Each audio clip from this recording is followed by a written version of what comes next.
Hello there YouTubers, and welcome to another DrCassette video. Today we're going to take a look at a piece of Technics audio equipment. The compact disc player model SL-P770. There it is, and as you can no doubt see, it is a bit of a higher-ended unit. As a matter of fact, it was almost top of the line. Above this one there was only the SL-P990. The only difference between the two was the 990 had a fancier digital to analog converter. Other than that, they were identical for as far as I can tell.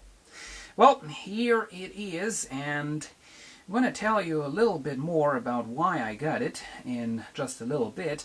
First of all, since a lot of you don't like me talking all the time, we're just going to make it do something. And there it is, as you can see. You turn it on, lights up the whole entire display for a little bit. You can go ahead and pop in a CD. And there it is, very fast access. It read it almost instantly. And, well, let's go ahead and take a look at all the buttons that this thing has, because as you can no doubt see, it has a lot of those. Well, getting closer, you can see we have a power button, remote sensor, headphone jack, along with the level for that. 4 DAC 18-bit high resolution system. It does have an optical output along with a coaxial output. It can be turned on and off up there. Digital output, it says right there. The weird thing is it doesn't save that setting, so basically if you want to turn that output off for whatever reason, you have to do it each time you turn on the CD player, because the default is on. You can see we do have a little window up there, and there is a little LED, and I'm not sure we can get this to turn out on camera, but there is a mirror in there, and you might be able to just very faintly see the CD in there. If I hit play, you can hopefully see, well, not really, but it is spinning in there. You can kind of see it. And the green LED is lighting up the whole scenery. And there is the drawer, obviously. There we have the display. You can see quite a nice big one. And we have a lot of direct access buttons right there. That's something I like. We can directly access all the tracks from number 1 all the way till number 20 directly. Of course, we also have features to make a program the CD player. Down there we have the main controls: play, pause, stop.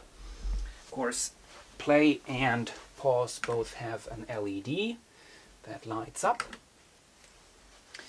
And there we have open, close, index, search, and the skip track buttons. You notice there is no search.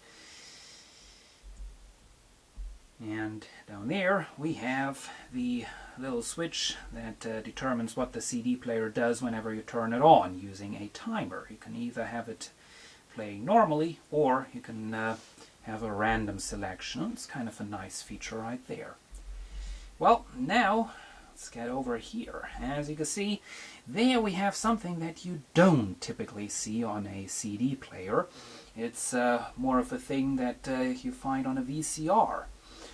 What this is the search dial. So, what does the search dial do? Well, let's zoom out a little bit again and take a look.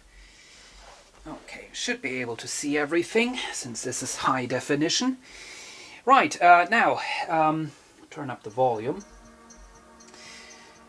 You hit this button right here to activate the little dial, and then, I guess you've already guessed that,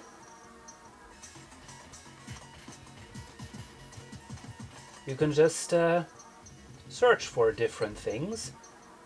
And you notice it has a little F in the display. That's because it's the fast scan. You can turn on S by pushing the button again, then it goes slower.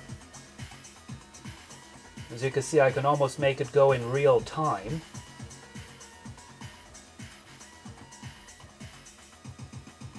Or I can make it go much slower. We can switch it to pause. Now this sounds rather unhealthy. And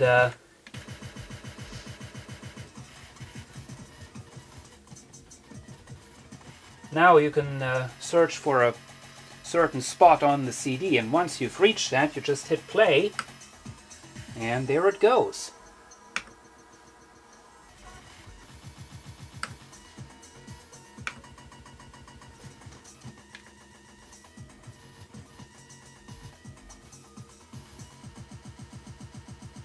So that's quite an interesting feature to play with, as you can probably imagine. And that's kind of unique, actually. I do know Technics had this on several different models for a while, but haven't seen that on any other CD player by any other manufacturer. Okay, now as you can see up there is the selector button, fast, slow, off.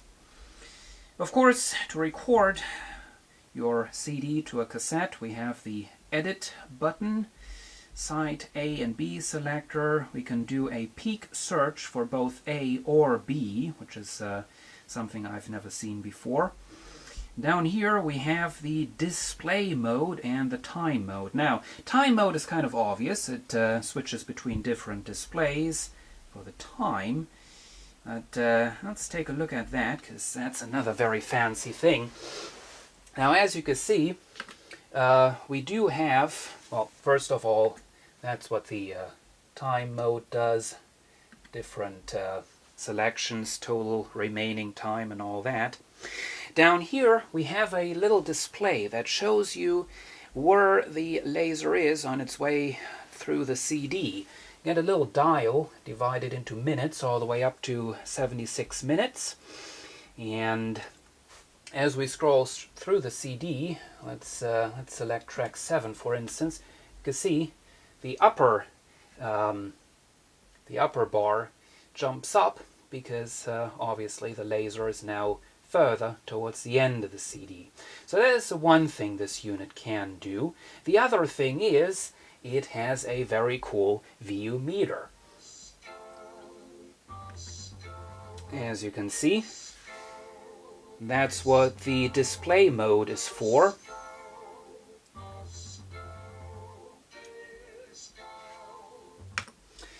So that's another cool feature.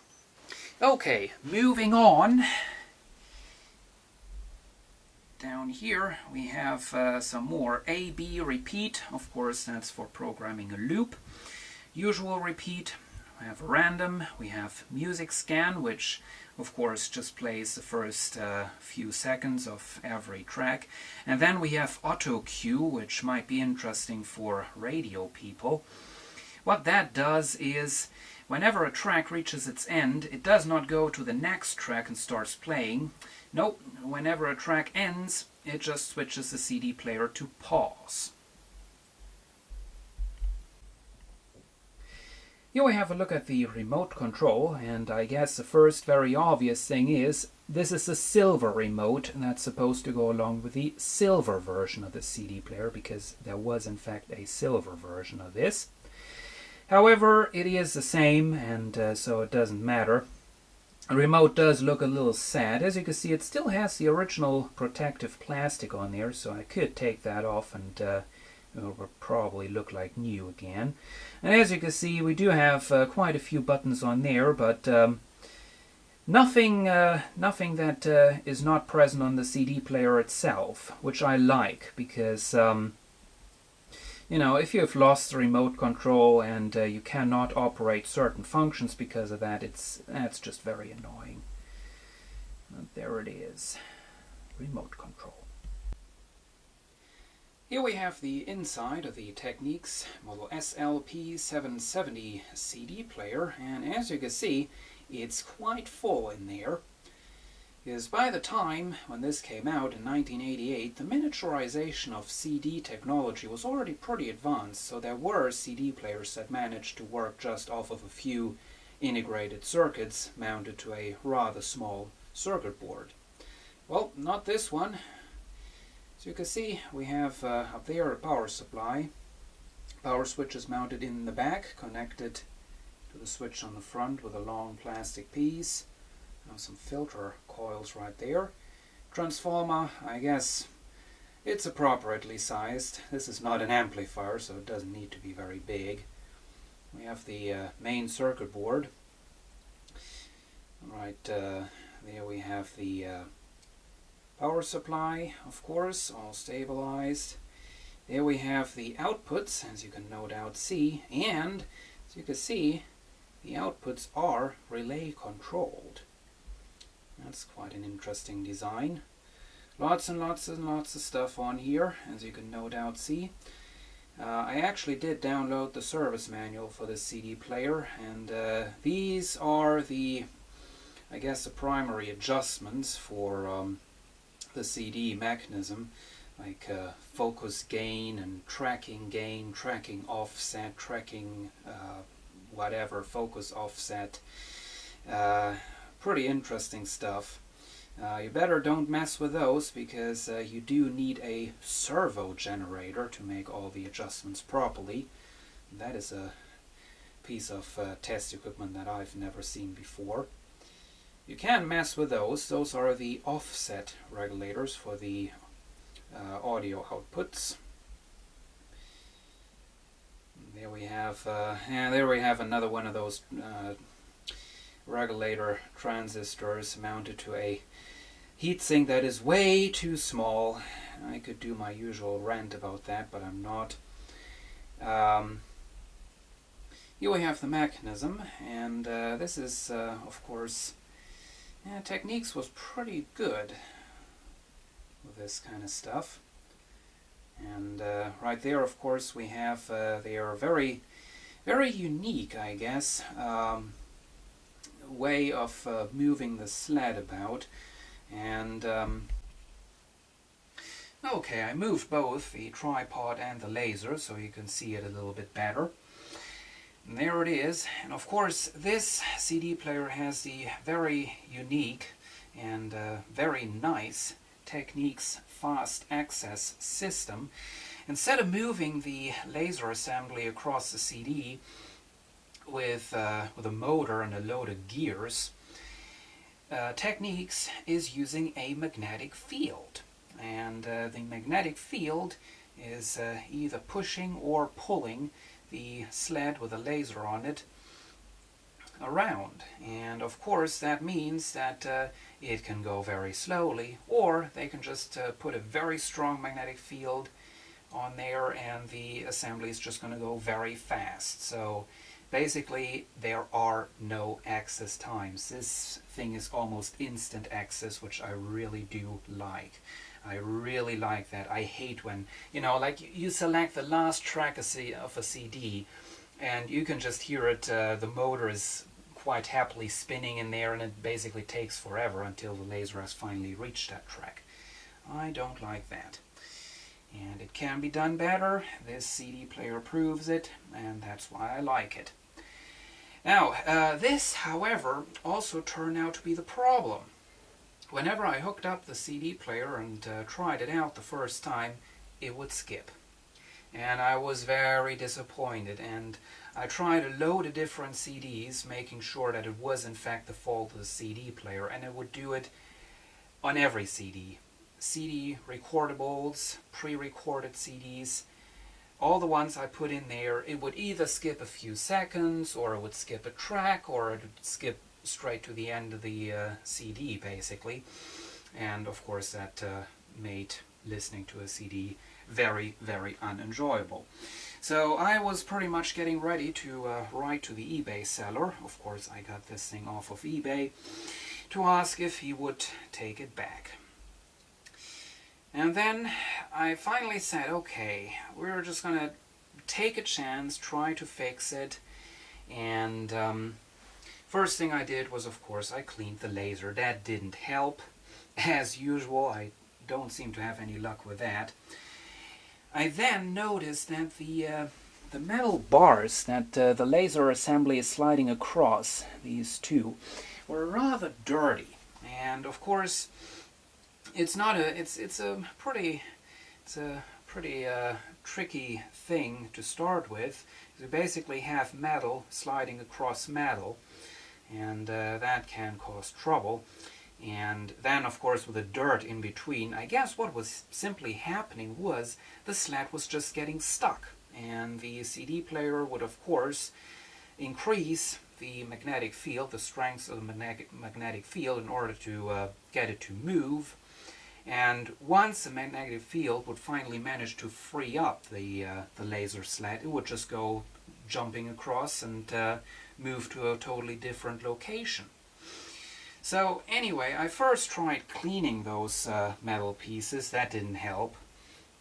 I then went ahead and said, okay, last chance, I'm going to put oil onto those metal pieces. And the thing is, I've done that with so many CD players before. Oil, the mechanism that does the tracking. It never helped. Except on this one, it fixed it completely. Except for a few junk CDs, it has not skipped anymore ever since. Now, the personal story behind the CD player and why I wanted to have this CD player or a CD player like this.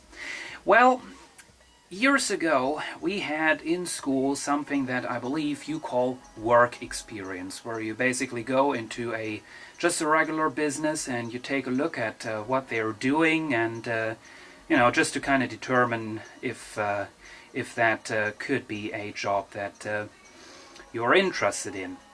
Well, I made my work experience, I think it were 2 weeks. I made that in a local electronics repair shop that was combined with a local electronics store.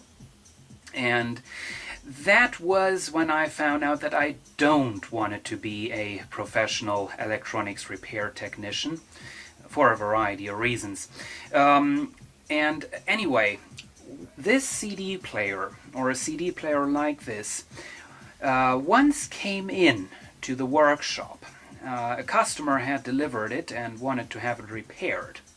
Now, unfortunately, the sad story behind that CD player is it didn't happen. Now, the owner of that store he was an idiot, let's be honest about it. He was a complete, total idiot. Basically, he came into the workshop, he saw this thing, and he said, "No, we're not going to repair this. I know that guy, he has plenty of money. Tell him we can't get any more replacement parts and make him buy a brand new Bang & Olufsen stereo system." That's what he said, basically, so I guess that CD player ended up in the trash. But it was, I'm not sure if it was this CD player, the 770, or if it may even was the 990. But I saw that thing sitting on the shelf and I was amazed. I mean, of course, it does look pretty cool with all the buttons on there, and so I really wanted to have it. And you know, I was basically asking myself if I'd ever be able to own a CD player like that looked as exciting. Well, there it is. Many years later, cost me €169 used on eBay, but it definitely was worth it. So, there you have it, the Technics SL-P770 CD player from 1988. Thank you for watching, and see you again soon.